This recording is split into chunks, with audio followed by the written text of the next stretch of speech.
चलिए, good morning बच्चों। आज हम लोग स्टार्ट करेंगे अपना फर्स्ट चैप्टर। पहले चैप्टर का आज हम लोग लेक्चर स्टार्ट करेंगे। इसका नाम है वास्तविक संख्या। ठीक है ना। तो सबसे पहले ही स्वागत है आप सभी लोगों का हमारे यूट्यूब चैनल पढ़ाई प्रो पर।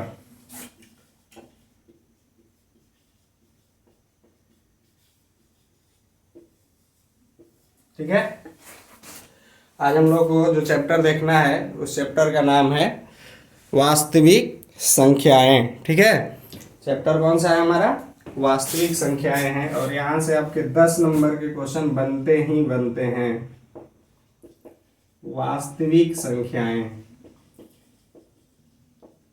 ठीक है ना। वास्तविक संख्याओं में हमें एक थ्योरम पढ़ना है जिस थ्योरम का नाम है यूक्लिड डिवीजन एल्गोरिदम। इसको हिंदी में बोलते हैं यूक्लिड विभाजन प्रमेयिका। क्या है? यूक्लिड विभाजन प्रमेयिका। अब ये देखने में तो बहुत भारी भरकम नाम लग रहा है, यूक्लिड विभाजन प्रमेयिका। पता नहीं कौन सा टॉपिक है, इतना लंबा सारा नाम है, कौन प्रमेय है, पहली बार सुना हुआ है। लेकिन जब इसको पढ़िएगा तो ये है कुछ भी नहीं। ठीक है ना। ये 1 मिनट का टॉपिक है, आप लोग समझ सकते हैं। हम लोग बचपन से भाग पढ़ते आ रहे हैं, भाग पढ़े हैं ना। डिवीजन, डिवाइड हम सभी लोग को आता है। डिवाइड में जब हम लोग बच्चे थे, जब छोटे थे, तो हमारे गुरुजी क्या पढ़ाए थे कि एक होता है ऐसे, मान लेते हैं कि यहाँ 32 है और इसमें हमको 5 से भाग देना है। 32 में हमको किससे भाग देना है? 5 से भाग देना है, 5 से भाग देना है। तो कितना बार में ले जाते थे? 5 छक्के 30 हो गया। और इसके बाद हमारा शेषफल बच जाता था कितना? 2। अब ये जो बीच वाली जो टर्म होती थी, इसको हम लोग क्या किस नाम से जानते थे? इसको हम लोग बोलते थे भाज्य। क्या बोलते थे? भाज्य। ये जिससे हम लोग भाग दे रहे थे उसको हम लोग क्या बोलते थे? इसका नाम था भाई भाजक। ठीक है ना। ये जो भाग देने के बाद जितने बार में ये कटता था, जितने बार में इसको हम लोग ले जाते थे, इसको हम लोग बोलते थे भागफल। ठीक है। और ये जो लास्ट में जो निचवा बच जाता था उसको हम लोग बोलते थे शेष। ये तो पहला दूसरा तीसरा क्लास का चीज है कि नहीं है। 5 से भाग दिए 32 में, 6 बार में गया, 2 शेष बच गया। 32 को भाग दिए तो 32 को हम लोग क्या बोल देंगे? भाज्य बोल देंगे। 32 हमारा क्या हो गया? भाज्य हो गया। ठीक है।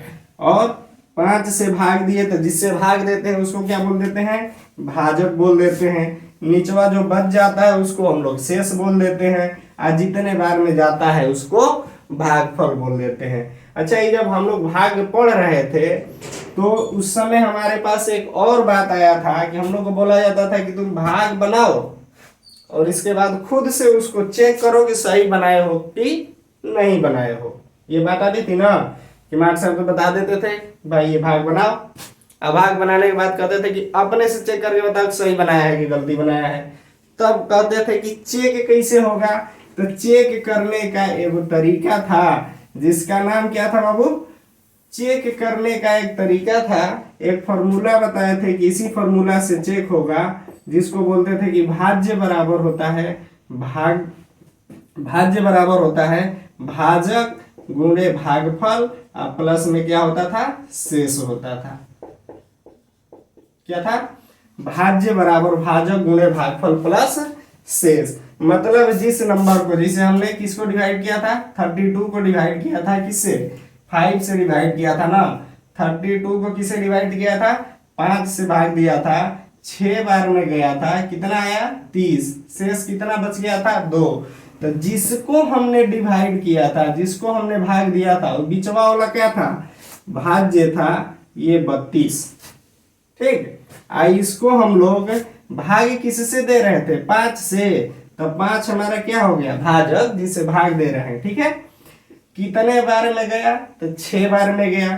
तो 6 बार में गया तो भागफल हो गया हमारा 6। और निचवा जो बच गया वो क्या था? हमारा शेष था। तो शेष हमारा कितना बचा है? 2 बच गया है। तो ये 2 हो गया। यही है आपका यूक्लिड विभाजन प्रमेयिका। यूक्लिड नाम के मैथमेटिशियन थे, उन्होंने ये प्रमेय दिया, उन्हीं के नाम पर इनका नाम रख दिया गया यूक्लिड विभाजन प्रमेय का। समझ में आ रहा है। और जब ये वाला सही हो जाता था तब हम लोग कहते थे कि ना भैया हमारा भाग सही है।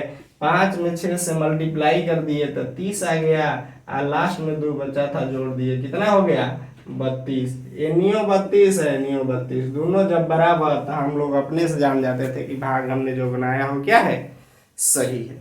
बताइए कोई दिक्कत है यहाँ तक? यहाँ तक के कंसेप्ट में कोई दिक्कत नहीं है, कोई दिक्कत होने वाली बात है ये नहीं है, ये तो हम लोग शुरू से पढ़ते आ रहे हैं। अब इसको थोड़ा सा बड़ा बनने के चक्कर में यूक्लिड साहब बताए कि देखिए बाबू, जो हम लोग ये नंबर लिखे हैं भाज्य बराबर भाजक गुणे भागफल प्लस शेष, इसको ऐसे नहीं लिखना है। क्या करना है? ऐसे लिखना ही नहीं है। लिखना कैसे है? तो वो बोले कि किसी भी वास्तविक संख्या को, अब वास्तविक संख्या क्या होती है, तो वास्तविक संख्या देखने के लिए पिछले लेक्चर में हमने पूरा डिस्कशन किया हुआ है, ठीक है ना। अगर नहीं देखे हैं तो यहीं से बंद कीजिए इस वीडियो को, सबसे पहले वो वाला लेक्चर देखिए, फर्स्ट लेक्चर, ठीक है ना, प्लेलिस्ट बना हुआ है। इसके बाद यहाँ पर आइए, तब सारी चीजें बेहतर तरीके से समझ में आएगी। समझ रहे बात को? तो यूक्लिड साहब ने कहा कि किसी भी दो धनात्मक पूर्णांक ए और बी को, क्या कहा, किसी भी कोई धनात्मक पूर्णांक, इतना बड़े बड़े अक्षर के चक्कर में पढ़ना वढ़ना नहीं है। उन्होंने कहा कि कोई भी ए और बी को दो गो अगर नंबर रहे, ठीक है ना, ए और बी को दो गो कोई नंबर रहे तो ए को हम लोग लिख सकते हैं बी क्यू प्लस में आर। क्या बोल दिए? कोई भी दो नंबर ए और बी को A equal to B Q plus R के फॉर्मेट में लिख सकते हैं। इसी को हम बोलेंगे यूक्लिड विभाजन प्रमेय का। क्लियर? कोई भी दो नंबर ए और बी को A equal to B Q plus R के फॉर्मेट में लिख सकते हैं। इसी को हम लोग क्या बोलेंगे? यूक्लिड विभाजन प्रमेय का। अब ये का कोई आसमान से आया है? ये चीज है, क्या है? भाज्य बराबर भाजक गुणे भागफल प्लस शेष। दो गो नंबर हम ले लेते हैं। एक नंबर ले लिए 34 और एक नंबर ले लिए 6। दो गो नंबर ले लिए ना, ये दो गो से नंबर को इसी तरीके से लिख सकते हैं बाबू। 34 मान लेते हैं कि ए हो गया हमारा, और 6 मान लिए कि हमारा क्या हो गया, बी हो गया। पहला नंबर क्या हो गया 34 और दूसरा नंबर क्या हो गया 6। अब दोनों में जो बड़ा है उसको रख देंगे बीच में, आप पहना देंगे इसे टोपी, और जो छोटका है उसको किनारे। भाग दीजिए तो कितना बार में जाएगा? 6 5 30 होता है, मतलब 5 बार में चला गया 30। ठीक है, 5 बार में चला गया तो शेष कितना बच गया? 4। यही चीजवा को लिखना है। ए किसको माने थे हम लोग? 34 को, 34 लिख दिए। बी किसको माने? 6 को, तो 6 लिख दिए। क्यू क्या है? क्वेश्चन है, मतलब भागफल है। कितना बार में गया है? 5 बार में गया है। और शेष कितना बचा है? 4 लिख दिए। यही है हमारा यूक्लिड विभाजन प्रमेय का पूरा कंसेप्ट। बताइए कोई दिक्कत? A equal to B Q plus R. इतना लिखने के बाद भी उनको संतुष्टि नहीं मिला तो एगो चीज जोड़ दिए कि आर जो होगा भाई, आर जो होगा, मतलब आर मतलब क्या? रिमाइंडर। शेष मतलब हाई वाला चीज ऑन होगा। कभी 0 भी आ सकता है, नहीं तो जब भी आएगा तब 6 से छोट आएगा। क्या कहे कि आर जो होगा ये वाला वैल्यू हमेशा इससे छोट रहेगा। ये क्या है हमारा? बी है। ये क्या है हमारा? ए है। और ये क्यू, और ये वाला चीज क्या है? आर है। यही चीज है। तो आर हमारा क्या होगा? आर जो होगा हमेशा छोटा होगा, हमेशा इक्वल हो सकता है या बड़ा होगा 0 से, हमेशा छोटा होगा किससे? बी से। ये वो कंसेप्ट बता दिया गया। ठीक है ना। जो हमारा आर होगा वो 0 से बड़ा या उसके बराबर होगा, हमेशा छोटा होगा किससे? बी से। ठीक है ना। यही है हमारा यूक्लिड विभाजन प्रमेय। क्लियर? कोई दिक्कत? नहीं ना। अब इसी के ऊपर हमारा पूरा पूरा एक्सरसाइज बेस्ड है। तो चलिए एक्सरसाइज को ही शुरू कर लेते हैं। क्या है पहला एक्सरसाइज, एक्सरसाइज 1.1 का पहला क्वेश्चन हमको दिया है बाबू। एक्सरसाइज 1.1 एनसीईआरटी का बुक है ना, तो एनसीईआरटी के बुक में एक्सरसाइज 1.1 का सबसे पहला क्वेश्चन दिया हुआ है। 1.1 का पहला क्वेश्चन है कि निम्नलिखित संख्याओं का एचसीएफ ज्ञात करने के लिए यूक्लिड विभाजन एल्गोरिथ्म का प्रयोग कीजिए। क्या कहा कि एचसीएफ फाइंड आउट कीजिए, किससे? यूक्लिड विभाजन प्रमेय से। तो आइए एकदम सीधा सीधी बात, दिया हुआ है 135 और कौन सा नंबर है 225। 135 और 225 का हम लोग को क्या निकालना है? एचसीएफ निकालना है, ठीक है ना। एचसीएफ निकालना है 135 225 का। अब तरीका कौन सा रहेगा? यूक्लिड विभाजन प्रमेय वाला। कुछ ना करना है, जैसे लिखा हुआ है ना, बड़का को ए या छोटका को बी। बड़ा वाला नंबर कौन है? ये है, इसको मान लिए ए हो गया। और छोटका नंबर कौन है? ये है, इसको मान लिए बी। अब यहाँ इसको ऐसे ही छोड़ के अब बड़का को बीच में और छोटका को किनारे 135। अब भाग देना शुरू कीजिए, ठीक है ना। भाग देना शुरू कीजिएगा। 135 दो बार में ले जाइएगा तो 270 हो जाएगा। है यहाँ 25 एक के बार में जाएगा 135। कितना बच गया? 5 में से 5 गया 0 और 12 में से 3 गया 9, 90 बच गया। प्रमेय क्या हमारा यूक्लिड विभाजन प्रमेय क्या क्या कह रहा है? यूक्लिड विभाजन हमारा प्रमेय क्या कह रहा है?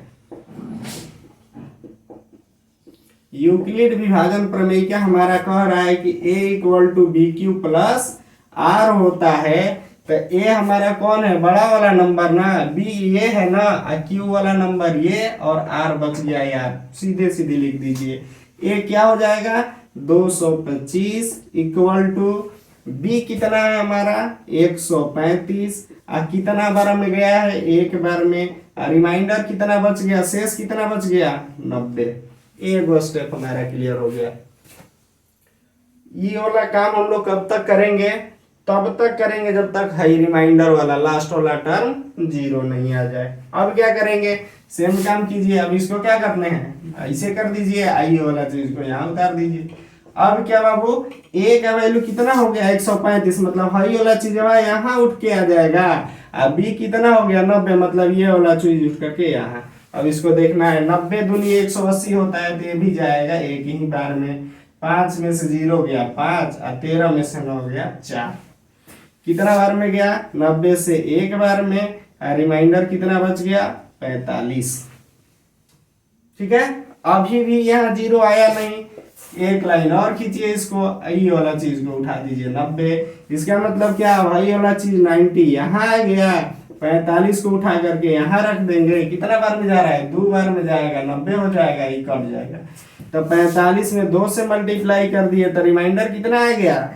0। और जो टर्म यहाँ पर आएगा वही वाला टर्म हमारा क्या हो जाएगा? HCF।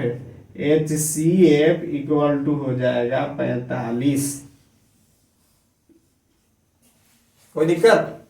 HCF कितना निकल गया हमारा? 45 निकल गया। कहां से निकला? यूक्लिड विभाजन प्रमेयिका से। कोई दिक्कत? एकदम सिंपल टॉपिक है। बस महत्तम समापवर्तक, एचसीएफ क्या होता है? महत्तम समापवर्तक, जो हम लोग बचपन से निकालते हुए सीख रहे हैं, उसी चीजवा को बस ऐसे लिख रहे थे भोजपुरी में, ऐसे लिख देना है अंग्रेजी में। बस काम खत्म, और कुछ है इसमें नहीं। ठीक है, आगे बढ़ेंगे तो एक और क्वेश्चन दिया हुआ है। एक और क्वेश्चन दिया हुआ है। तो दूसरा क्वेश्चन क्या है इसका? सेकेंड क्वेश्चन क्या है इसी का? पहला का ही सेकेंड क्वेश्चन दिया हुआ है कि 196 और इसके बाद क्या है? 38220। 38220 ये दोनों का HCF निकालना है, मतलब मासा निकालना है। ठीक है ना, महत्तम समापवर्तक निकालना है, ये इसका निकालना है। तो बड़का को क्या मान लेना है? A, और छोटका क्या हो जाएगा? B। आप कुछ नहीं करना है, उठा करके भाग दे दीजिए। 38220 यहाँ ले लिए 196। देखिए तो कितने बार में जाएगा, 19 दूनी 38 होता है, 6 दूनी 12 होता है, तो ये 2 बार में तो जाएगा नहीं, 1 बार में चला जाएगा। 196 हो गया, घटाइए तो 12 में से 6 गया 6, ये बच गया 7, 17 में से 9 जाएगा 8 हो जाएगा, ये 2 में से 1 गया 1, 186। ऊपर क्या बचा है 2, अब कितने बार में जाएगा 1862 हो गया, करीब करीब 2 है, 200 है, तो 9 बार में तो जा ही सकता है। तो 9 छक्के 54 की 4, कैरी चला गया 5, 9 9 81, 81 और 5 86 का 6, हाथ में 8 आ गया, और 9 एकम 9 और 9 8 17। चलिए देखिए 12 में से 4 गया 8 बच गया बाबू, यहाँ बच गया 5, 15 में से 6 गया 9, है तो 7 हो गया, खत्म। 98 बच गया, एक ऊपर 0 बचा है, इसको भी उतार लिए। करना क्या है ना, पूरा पूरा एक बार में ले जाना है, तब देखना है कितना रिमाइंडर बच रहा है। एक के बार में नहीं कि इसी को 18 जो बच गया, चाहे 162 बच गया, इसी को उठा करके कर लिया ना, उतना काम नहीं करना है। पूरा पहले इसको कटाइए, और तब जो बचेगा रिमाइंडर उसको ये वाला काम करना है, इसे समझ गए। क्या आ गया 1764, हमारा रिमाइंडर कितना बच गया, शेष बच गया 980। 980 शेष बच गया, तो अब कितना बार में जाएगा जी, ये 200 है, ये है 2 चौके 8 होता है, 2 पंचे 10, तो मतलब 4 बार में जा सकता है हमारा। करके देखिए 6 चौके 24 का 4, हाथ में 2, और इसके बाद 9 चौके 36, 36 और 2 38 का 8, हाथ में 3 हो गया, 4 एकम 4 और 4 और 3 7। देखिए तो 10 में से 4 गया 6, 17 में से 8 गया 9, और ये 8 में से 7 गया 1, मतलब 4 बार में ना जाके ये जाएगा 5 बार में। 196 बच गई ना, 196 तो एक बार में कटिए जाएगी। कितना बार में जाएगा 5 बार में जाएगा, तो ये 5 बार में किए तो 5 6 30 का 0, हाथ में 3, 5 9 45, 3 48 की 8, हाथ में 4, 5 एकम 5 और 4 9, तो पूरा पूरा कट गया यही पर जी। तो हम लिख देंगे, क्या करेंगे कि यूक्लिड विभाजन प्रमेय, कैसे यूक्लिड विभाजन प्रमेयिका,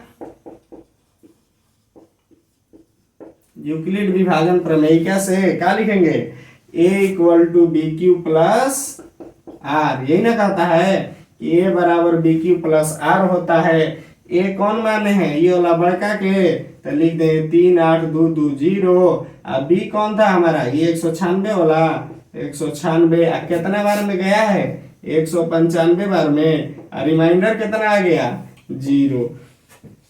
HCF कितना हो जाएगा, HCF लिखने का तरीका यही है कि a और b को लिख दीजिए 3 8 2 2 0 196 = कितना आया 196। ये हो गया हमारा आंसर। कोई दिक्कत, समझ में आया होगा। क्या क्या कर रहे हैं एक बार फिर से देख लीजिए। ए किसको मानेंगे, बड़का नंबर के, बी किसको मानेंगे, छोटका के। यूक्लिड साहब ने हमको बता करके गया कि भैया a = bq + r होता है, तो होता है, इसमें कोई झंझट वाली बात है नहीं।